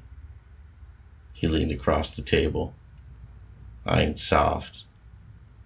"Then act like it." Baptiste looked at me. Not with judgment yet. That came later. This was only disappointment. "Boss," he said quietly, "maybe soft ain't the word for a man hearing dead people in the walls." I turned on him. "What word you got?" Baptiste held my eyes. "Trouble." That afternoon I asked Booker who ran Blackmoor. We were in the chapel scraping wax from the floor. The chapel was small and cold with long windows too high to see out of. There was a cross on the wall, dark wood, old enough that the face of Christ had been worn smooth. Booker worked slow. His hands shook, but not from fear. Age had him by the fingers. "Somebody runs everything," I said. Booker didn't look up. That's what men say before they find something that does not need permission. The warden signs papers. The guards The guards keep schedule. The old ones, he paused. The old ones remember. You mean ghosts? I mean old ones. I laughed. Booker kept scraping. Every man in here got the same ghost story, I said. You, Ellis, the guards, you all get together and rehearse? The story changes, Booker said. The rules don't. What rules? He looked at me then. Do not make the prison notice you. Don't answer what calls from the walls. Don't go to the east unless dragged. And do not lie in the mercy wing. And if I do? Booker's eyes moved to the cross. Then you meet yourself. Was that supposed to scare me? No, he said. Meeting yourself is what scares men who know themselves the least. I stood. The shit sounds like a bedtime story for men with no sand. Booker sighed. Blackmoor has a high number of men that take themselves at account, he said. Outside folks blame the isolation, the food, the age of the place, hard sentencing, bad nerves. That's what weak men do. The words come out easy. Too easy. Booker turned his old face toward me. That's the ugliest thought a living man can have about the dead. I said nothing. He went back to the floor. Some men meet themselves in here, Kane. Some would rather meet the devil. That line stayed with me. I pretended that it didn't. Pike disappeared 9 nights later. There was no blood, no fight, no broken lock. That was the part that made men whisper behind their teeth. The night before, he had been worse than usual. Pale, sweating, jumping at every sound. He kept asking Baptiste if he heard a woman humming. Baptiste said no. Pike called him a liar. At second bell, the lights dimmed. The block went still. I was in my cell with Ellis sitting on the lower bunk listening to the rain and the gutters. Then Pike laughed. It came from somewhere down the tier. Not his normal laugh. Too thin. Too high. Like somebody had taught his mouth the sound but not the reason. A guard shouted quiet after second bell. That alone was strange. The guards didn't shout after second bell. Pike laughed again. Then he said it loud and clear. Yeah, I'm here. Ellis covered his face. I stood and went to the bars. Down the tier, every prisoner who could see Pike's cell had turned away from it. Not watching. Never watching. Pike, I called. Ellis hissed behind me. Don't.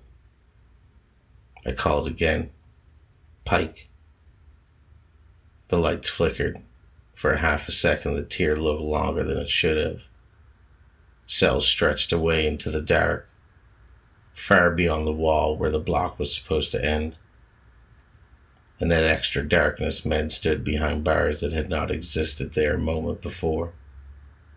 Hundreds of them, maybe even thousands, all facing Pike's cell, all silent. Then the light steadied. The tier was normal again. Pike whispered something. I couldn't hear it. Then something knocked from inside of his cell. Once. Twice. 3 times. Morning count found his door locked. His bunk made tight enough to bounce a quarter on it. His shoes lined up under it. But Pike was gone.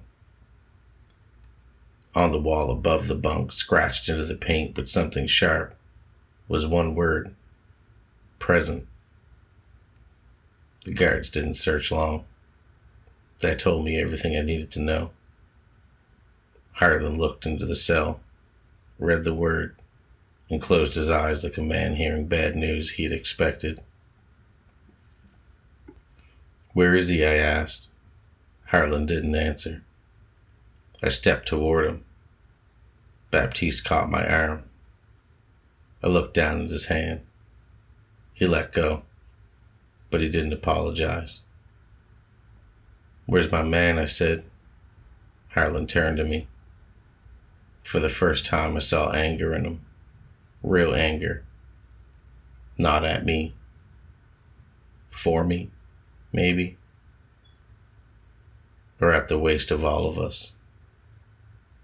"You were told not to answer the names after second bell." He was in a locked cell. "Yes," Harlan said.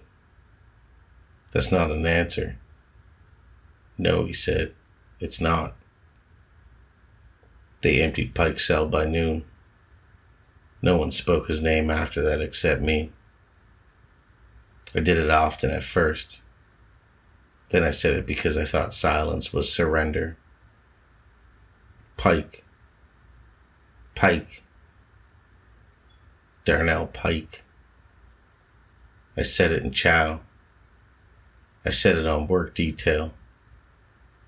I said it in the chapel where Booker flinched every time. Then one evening when I was washing my hands, I heard Pike say my name from the drain. Not loud, not ghostly. Just Pike. Tired, wet, far down. "Kane." I turned the water off. The bathroom was empty. "Kane." He said it again. I knelt beside the drain. I knew better. By then I knew better. But knowing better and doing better are not always the same thing. "What?" I whispered. There was a long silence. Then Pike said, "Why'd you let me talk?" I stood so fast my shoulder hit the sink. The drain gurgled. Nothing else. That's when I began to hate Blackmoor. Not fear it. Not yet. Just hate it.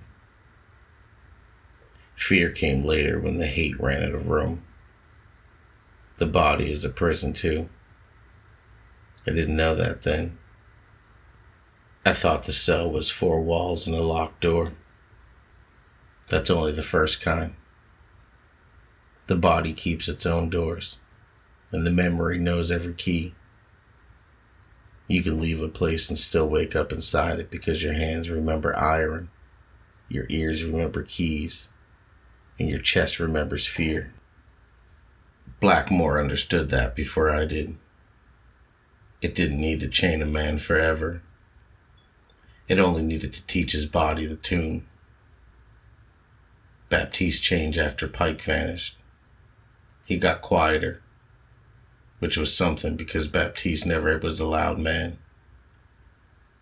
But there was a quiet that holds strength, and there's a quiet that listens for footsteps.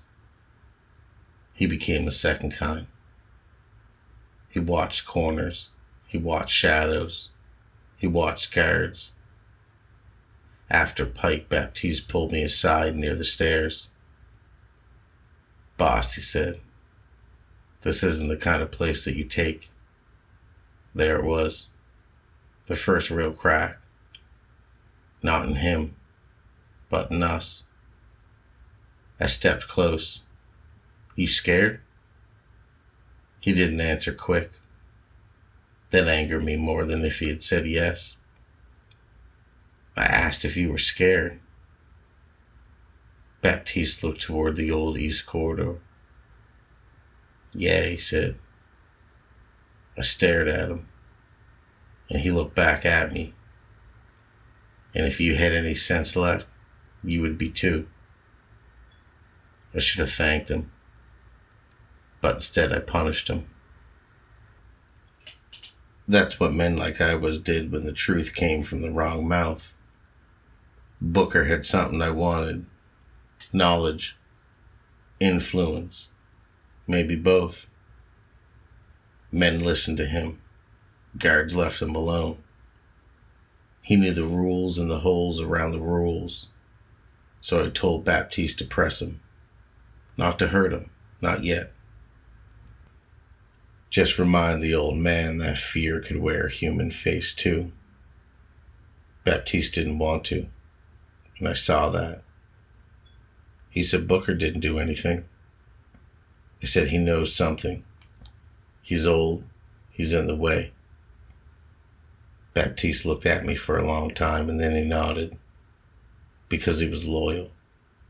Because I had taught him loyalty meant obedience. Because he still thought I knew where I was leading him. That night, Booker was found at the bottom of the chapel stairs with his wrist broken and his face bruised. He didn't tell on Baptiste. He didn't have to. Blackmoor knew. The next morning, Baptiste's name was called during count. Not by Harlan. Not by any guard I knew. The guard who called it stood at the end of the tier in an old uniform with black buttons and no shadow under his feet. Leon Baptiste, he said. Baptiste closed his eyes and stepped forward. I almost hit him. Do not, he whispered. The old guard turned his face toward me. I still can't tell you what he looked like. I remember the cap. I remember the collar. I remember the black buttons. But the space where a face should be, that didn't make sense. But the face itself slides away from memory like water off glass. Leon Baptiste, he said again. Baptiste walked out of his cell. No chains. No escort. The tier watched from behind bars. He paused without looking. Leon, I said. He stopped. For a second I thought he might turn back. And then he said, this was your word. And he kept walking. And they took him east, toward Mercy Wing. The door at the end of that corridor opened before he even touched it. Then it closed. 3 days passed and no one mentioned Baptiste. His tray didn't come. His cell stayed empty. I asked Harlan where he was. Harlan said Mercy. I asked him if men come back. He said some. I asked what happened to the rest. He said they're counted elsewhere. The next morning, Baptiste came back. He walked into the mess hall during breakfast. The whole room stopped eating. I didn't recognize him at first. His body was the same, but his beard, which had been black 3 days before, was streaked white from chin to jaw. His eyes had changed too. Not broken, but that would have been easier. They were clear. Too clear. Like Mercy Wing had washed all the lies out of them and left nothing soft behind them. He took his tray and sat across from me. No one stopped him. No one spoke. I looked at his hands. His nails were worn down. There was black dirt under them. Leon, I said. He stared at his food. What happened? He picked up his spoon and his hand trembled once. Only once. Then stilled. Don't ask me that, he said. I'm asking. His eyes lifted, and there it was. The judgment I had earned. You never had to touch anybody, he said. My mouth went dry. What? You heard me. Pike would have yelled. Baptiste didn't yell. That made it worse. All those years, he said. All those all those men. You stood clean in the corner while everybody else got dirty for you. I leaned forward. Watch your mouth. No, he said. The word hit harder than a punch. Baptiste had never told me no, not once. He looked at me like he spent 3 days reading a book written in my blood. You never had to touch nobody, he said again. That's what made it worse. I wanted to hurt him then. That's another thing I don't like telling. After all he had been through, seeing what this place had done to him, my first honest feeling was not concern. It was rage. Because he had named the lie I lived inside. The bell rang. Baptiste stood. Before he walked away, he leaned in close. It showed me Pike, he whispered. It showed me Booker. It showed me men I'd never met, men you forgot. I didn't forget anybody, I said. Baptiste's face didn't change. That's a lie, too. He left me sitting there with my stew cooling in front of me. After Mercy Wing, Baptiste stopped following me. He didn't turn against me. That would have just been simple.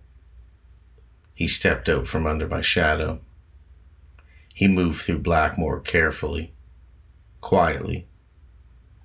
He helped men when he could. He warned new prisoners not to answer voices. He listened when men whispered about the walls. I called it fear. Old Marcus knows better. Baptiste had begun walking men through. I was still leading them in. My turn had come because I could not let go of my own shape. A man like I was will destroy himself trying to remain the man he has already outlived. There was a new prisoner brought in 2 weeks after Baptiste's return. Young, red-faced, full of spit. He reminded me of Pike, which means I disliked him immediately. At chow, he started talking. Not just talking, performing. He was asking who had cigarettes, who had the blades, who ran the block, who we needed to see about protection. Normal questions in any normal stir. In Blackmoor, they sounded obscene. Nobody answered. He slapped the tray. Men froze. The ceiling listened. Baptiste stood from 2 tables away. Sit down, he told the boy. The boy puffed up. Who are you? Someone trying to keep you alive. I laughed. That laugh was the last piece of the old me still standing. You hear yourself, I said to Baptiste. You giving sermons now? He looked at me. Maybe somebody should. I should have let Baptiste handle it. Instead, I stepped in because pride is a stupid god and I'd worshipped it far too long. I grabbed the boy by the collar and shoved him back into the bench. The whole mess hall went silent. Listen close, I told him. You don't run your mouth in here unless you can pay for every word, you understand? The boy nodded fast. For 1 second, I thought I had done a good thing. Then the knock came. 1 knock. Not from the walls, from under the table. Every tray jumped. The young prisoner began to cry. Not because he understood, but because the body sometimes knows what the mind hasn't learned yet. Harlan came for me after supper. He stood outside my cell with 2 guards behind him. Living guards, I think. Kane, he said. I rose from the bunk. Ellis faced the wall. I stepped to the bars. What now? Harlan's face was gray. Mercy wing. Ellis made a small sound above me. I smiled because I still had one mask left. About time I saw that place. Harlan did not smile. No one sees Mercy, he said. Mercy sees you. They didn't cuff me. That scared me more than the cuffs would have. The tear watched as I walked out. Baptiste stood at his bars, and for a moment I thought he might say something. He did. Not loud, not soft, just enough. Tell the truth before it asked twice. I wanted to ask him what that meant. Harlan and the others walked me east. I had seen the outside of Blackmoor. I knew how the blocks connected. I knew where the chapel sat, where the laundry steamed under the pipes. The corridor east should have been short. It wasn't. We walked past doors with no numbers, then past doors with numbers too high for the prison. Halfway down the east corridor, I noticed a photograph hanging crooked on the wall. It was old. It was brown with age. A line of guards stood in front of Blackmoor's first gate, their uniforms stiff, their faces pale from bad film and worse lives. The brass plate beneath it read, Blackmoor Staff, 1896. I would have kept walking if I had not seen the man standing third from the left. Long face, sunken eyes, same mouth pulled tight like it had forgotten how to smile. It was Harlan. Younger, maybe, but Harlan. I looked at the guard walking beside me. He didn't look at the photograph. Keep walking, he said. Then we walked past doors marked with names. Some I knew. Some I had tried not to know. At first I told myself I was reading wrong. Bad light. Old paint. Nerves. The guards behind me had gone quiet. I looked back. Only Harlan stood there now. The other two were gone. Or maybe they had never been there. Where are your boys? I asked. Harlan stared ahead. Keep walking. Are you dead, Harlan? Then he looked at me. For once the tiredness left his face and something like sorrow came through. I asked myself that every morning, he said. We reached a black door at the end of the hall. A word had been carved into the stone above it. Mercy.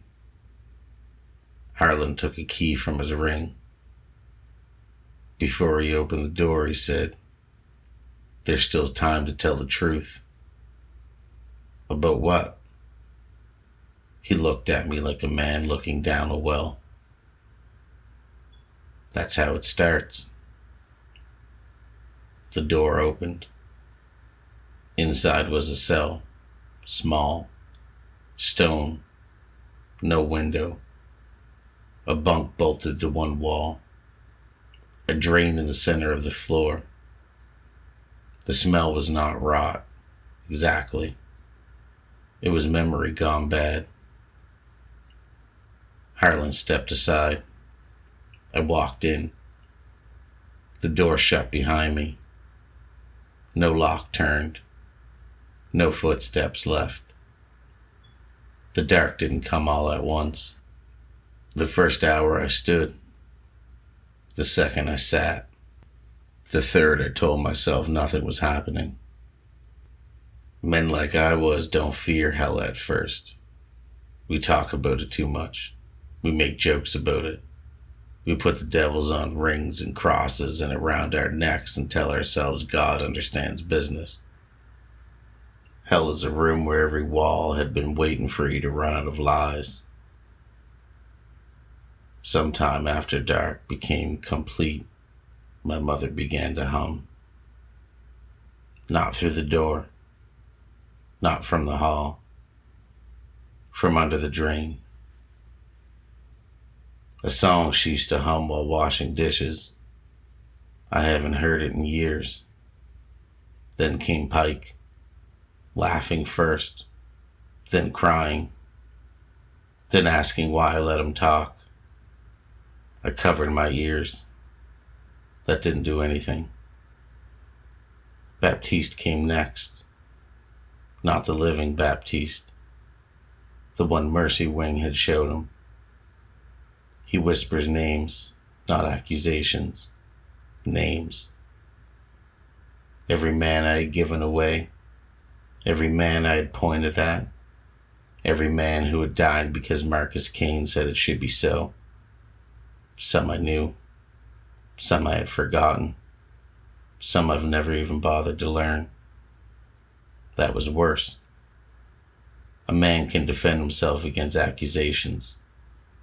Names are harder. Names are harder. Names just stand there. At one point, light appeared under the door. I crawled toward it. I won't dress that up. I crawled. Through the crack, I saw shoes, many shoes, standing in the hall. Prison boots, dress shoes, children's shoes, women's shoes, bare feet with mud on the toes. A voice said Marcus Elijah Kane. I didn't answer. The voice became my mother. I put my forehead against the stone floor. She said, "Open the door." I almost did. Even with no handle, even with knowing better. I put my hand against the place where a handle should have been. That's when Pike whispered from behind me, "You let me talk." I turned. He stood in the corner, wet and smiling. Behind him stood Baptiste, white-bearded and silent. Behind Baptiste stood men I had known. Behind them even more. The cell was too small for all of the dead I had brought with me. But there they were anyway, filling the dark without crowding it. My mother was last. She looked the way she had looked before the sickness took the weight from her. Strong arms, tired eyes, hair tied back. She looked at me with love, and that's what broke me. Not hate, not rage, love. I could have survived accusation. I'd practiced that. But my mother looking at me like I was still her son, after everything I had done, put a crack through me I've never been able to mend. I did what I had to do, I said. The room waited. I kept order. The room waited. I never touched. The knock came before I finished. One knock, inside my chest. My heart stopped. The world narrowed into a pinhole. In that pinhole, I saw a hand reach through the door. No door opened. The hand just came through the wood as if the wood had never been asked. It was long, gray. Warden's keys just hung from the belt behind it, jingling slow. A shape outside the door where the light gave up. I can't tell you its face. Maybe it had none. Maybe it had too many.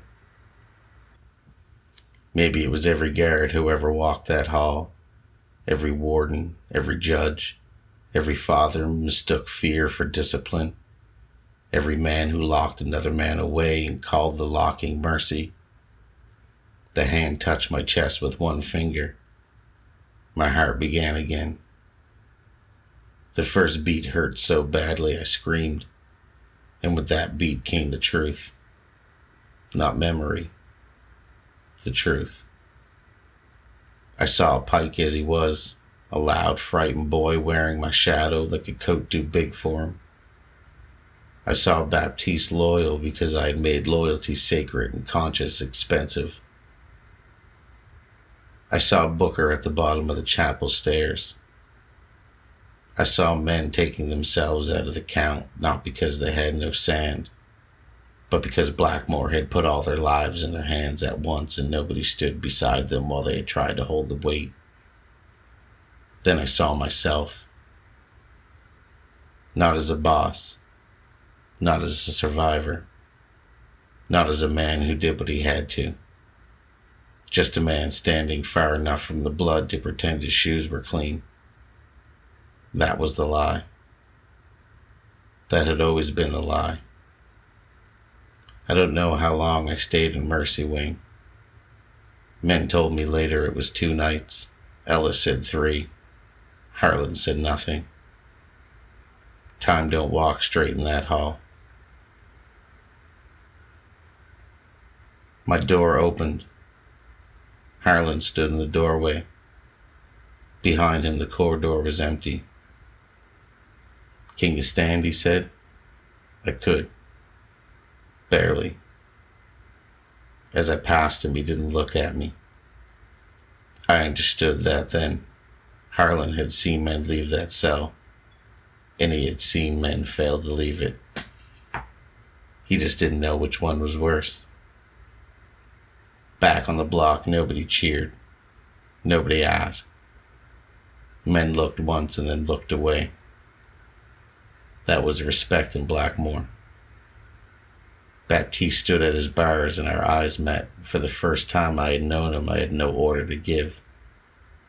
He nodded once, but not forgiveness.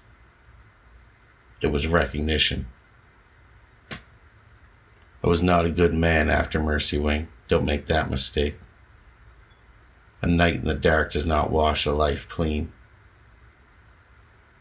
I still had anger inside of me, but it was quieter. Not the old quiet. Before, my quiet had been a threat. After Mercy, my quiet was a wound I was trying not to pass on. When new men came in, I didn't laugh. When they asked who ran the block, I told them. The bell. Some listened. Most did not. That's the grief of warning men. You can hand a man a map and still watch him walk toward the hole because he thinks the map is fear. Booker died that winter. Old age, the guard said. Maybe. Blackmoor had many ways to write one thing and mean another. When they carried him out, I stood at his door. His Bible was at the floor beside the bunk. A page had been marked with a strip torn from an old uniform. Genesis. Cain. Am I my brother's keeper? I knew the verse. Everybody did. Even men who pretend they didn't. But I had never felt it look back at me before. After Booker, I stopped asking if Blackmoor was haunted. That question had started to feel too small. A haunted place means ghosts belong to the place. Blackmoor was worse than that. The only ghosts in Blackmoor were the ones that men brought with them. The prison just gave them somewhere to walk. I was paroled from Blackmoor before my sentence would even allow it.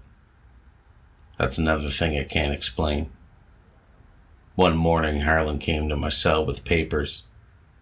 "Time served," he said. I laughed because I thought he was making a joke. He didn't laugh with me. The paper had my name, my number, and the warden's stamp.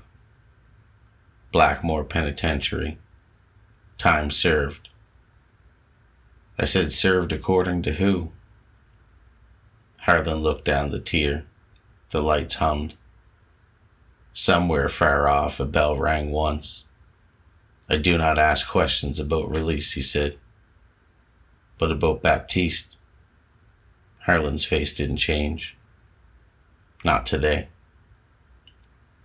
I turned to Baptiste and he stood at the bars, older than he had any right to be. I said, "Leon?" He shook his head once. Not angry, just final. You gotta carry what you have to, and I gotta carry mine. What am I supposed to do with it? He looked at me, and then for a moment I saw the man who had walked in beside me. The hand, the soldier, the brother I had not known how to keep. Walk somebody else through, he said. Those were the last words Leon Baptiste ever spoke to me. I don't know what happened to him. I looked. Believe me or don't, but I've looked. No release record, no death notice, no transfer paper that I could find. Just a name that stopped appearing where names should appear. Maybe Blackmoor took him. Maybe he took himself out of the count. Maybe he lived long enough to become something I wouldn't even recognize. I pray for the third. But I've learned that prayers are not receipts. On my last morning, they dressed me in the clothes I had worn coming in. They hung loose. I had lost weight in Blackmoor. More than weight. The front gate opened. Rain fell the same as the day I arrived. No inmates watched from the windows. No one shouted goodbye. Harlan walked me to the last door, and before I opened it, I asked him, was it real? He didn't ask what I meant. That was answer enough. He looked at me with those sunken eyes. I don't know if Blackmoor is haunted, he said, but I know we are. The door opened and I stepped outside. The air beyond the walls smelled like it was wet grass and road dirt and exhaust from a waiting car. I should have felt free. Instead, I felt followed. For years, I heard Blackmoor in ordinary places. Pipes knocking in cheap apartments. Keys at a janitor's belt. Rain tapping church windows. A woman humming in the grocery aisle. Sometimes I would hear Pike from a drain. Sometimes Baptiste would stand at the end of a hallway in a dream and say nothing at all. People want redemption to be clean, but it's not. It's work with dirty hands. I didn't leave Blackmoor good. I left it honest enough to know I'd been evil. That's not the same thing, but it's a start. Do I believe Blackmoor was haunted? You want the truth? I don't know. Some nights I believe every guard I saw was dead. Some nights I believe they were all so starved for light and sleep and mercy that our minds made monsters out of stone. Some nights I believe there's no difference. Blackmoor did not forgive me. I was taught what forgiveness would cost. And if that sounds like mercy to you, then you weren't listening. Because mercy is not being spared. Mercy is living long enough to understand why you should not have been.